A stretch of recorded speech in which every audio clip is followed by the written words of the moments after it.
வமா கலக்துல் ஜின்ன வல் இன்ஸ இல்லா லியஅபுதூன். மனிதர்களையும் ஜின்களையும் நான் என்னை வணங்குவதற்காக வேண்டிய தவிர, நான் யார் என்று என்னுடைய ஆற்றல்களை புரிந்து என்னை சரியாக அறிந்து எனக்கு கட்டுப்பட்டு நடப்பதற்கே தவிர வேற எந்த நோக்கத்திற்காகவும் இந்த மனிதனை படைக்கவில்லை. சூரியனை படைத்தது உலகத்திற்கு வெளிச்சம் கொடுக்க, காற்றை படைத்தது உலக உயிரினங்கள் ஜீவராசியம் நடத்துவதற்காக. ஆனால் மனிதனை நாம் எதற்காகவும் படைக்கவில்லை, என்னை வணங்கி வழிபடுவதற்காகவே தவிர என்று அல்லாஹ் சுப்ஹானஹு வ தஆலா அடித்து சொல்லுகிறார். படைக்கப்பட்ட நோக்கத்தில் நாம் சரியாக செயல்படுகிறோமா? படைக்கப்பட்ட நோக்கத்தில் நாம் சரியாக செயல்படுகிறோமா? இமாம் இப்னு கய்யிம் அல் ஜௌஸி ரஹ்மத்துல்லாஹி அலைஹி அல் மவாயித் என்ற தன்னுடைய கிதாபிலே ஒரு கட்டத்தில் எழுதுகின்ற பொழுது ஆச்சரியமான ஒரு வரியை எழுதி வைத்திருக்கிறார். அல்லம் தகல்பக ஃபயத்ருகு ஷஹ்வதஹு ஃபீ தனாவுலி மா ஸாதத் இஹ்திராமன்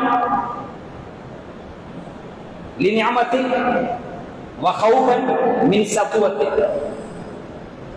வேட்டைக்காக பழக்கப்படுகின்ற நாய், அந்த நாய்க்கு இல்முடைய ஒரு பாடத்தை நீ கற்றுக் கொடுக்கிறாய்.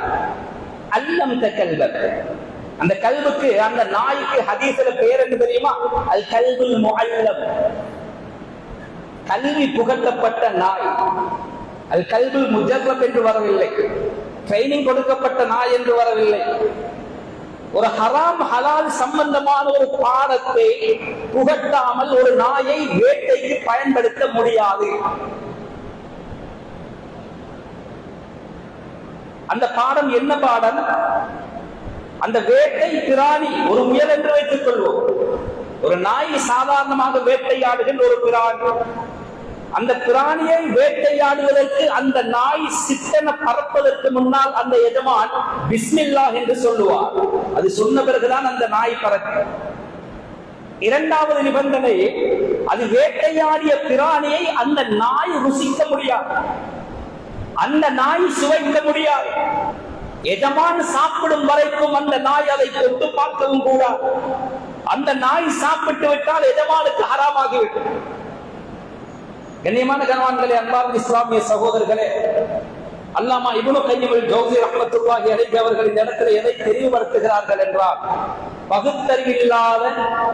பகுத்தறிவில்லாத இஸ்லாத்திலே ஒதுக்கப்பட்டிருக்கின்ற, தடுக்கப்பட்டிருக்கின்ற, அசுத்தமான வருத்தத்திலே சேர்க்கப்பட்டிருக்கின்ற ஒரு நாய் தனக்கு புகட்டப்பட்ட ஒரே ஒரு பாடம், அந்த பாடத்திலே அது சிறப்பாக செயல்படுகிறது ரெண்டு நோக்கத்திற்காக. ஒன்று, எஜமானாகிய நீ அந்த நாய்க்கு செய்கின்ற உபகாரத்திற்காக உனக்கு நன்றி செலுத்த வேண்டுமே, உன்னை கண்ணியப்படுத்த வேண்டுமே என்ற சிந்தனையினால், நான் சாப்பிட்டு விட்டால் எஜமானுக்கு ஹராமாகி விடுமே, நான் அதை ருசித்து விட்டால் எஜமானுக்கு ஹராமாகி விடுமே, எனவே அவன் தான் எனக்கு ஆகாரம் அளிக்கிறான், அவன் தான் எனக்கு தங்குவிடம் தந்திருக்கிறான், எனவே அவனுக்கு நான் துரோகம் செய்யக்கூடாது அல்லவா? ஒன்று, அவனை மதிக்க வேண்டும்.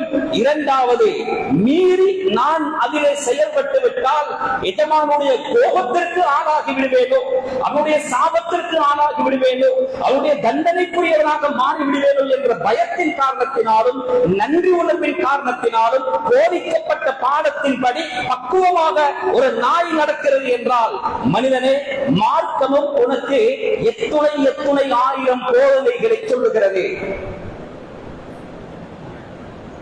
படைக்கப்பட்ட நோக்கத்தில் அல்லாஹ் சுப்ஹானஹு வ தஆலா எங்களை படைத்து எங்களுக்கு எவ்வளவு போதனைகள். நாம் நினைத்த மாதிரி இந்த உலகத்திலே எங்களுடைய கையிலே முளைக்கின்ற வளருகின்ற நகத்தை கூட வெட்ட முடியாத கண்ணியமானவர். வெட்டுகின்ற நகத்தை எப்படி வெட்ட வேண்டும், எங்கிருந்து ஆரம்பித்து எந்த விரலில் முடிக்க வேண்டும், எப்பொழுது வாரத்தில் அந்த நகம் வெட்டப்பட வேண்டும், வெட்டப்பட்ட நகத்தை என்ன செய்ய வேண்டும் என்று கூட பாடம் போதித்திருக்கிறது இஸ்லாம். அதை விடுங்கள். எங்களை மீறி, எங்களுடைய சக்தியை தாண்டி எங்களின் உடம்பில் இருந்து தானாக வெளிப்படுகின்ற கொட்டாவி இருக்கிறதை, அதை கூட நானும் நீங்களும் நினைத்த மாதிரி விட முடியாது. கொட்டாவி வருகிறதா, வாய் கிழக்க முன்னால் இடது கையை வைத்து வாயை மறைத்துக் கொள்ளுங்கள். என்று சத்தமிடாதீர்கள், ஷைத்தான் கைகொட்டி இருக்கிறார். சத்தம் வராமல் அந்த கொட்டாவியை மெதுவாக விட்டுவிட்டு அஊது பில்லாஹி மினஷ் ஷைத்தானிர் ரஜீம் என்று ஓதிக்கொள்ளுங்கள். விழுகின்ற கொட்டாவிக்குள்ளேயும் வாழ்க்கை தத்துவத்தை சொல்லி இருக்கிறார்கள் வல்ல நபி ஸல்லல்லாஹு அலைஹி வஸல்லம்.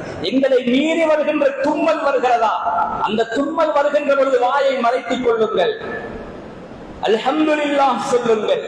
அதை கேட்டவர் என்ன சொல்ல வேண்டும், திரும்ப அதை கேட்டவர் என்ன சொல்ல வேண்டும். கொட்டாவிக்குள்ளே 1000 பாடங்கள், தும்மலுக்குள்ளே 1000 தத்துவங்கள், வெட்டி எறிகின்ற நகத்திற்குள்ளே 1000 போதனைகள்.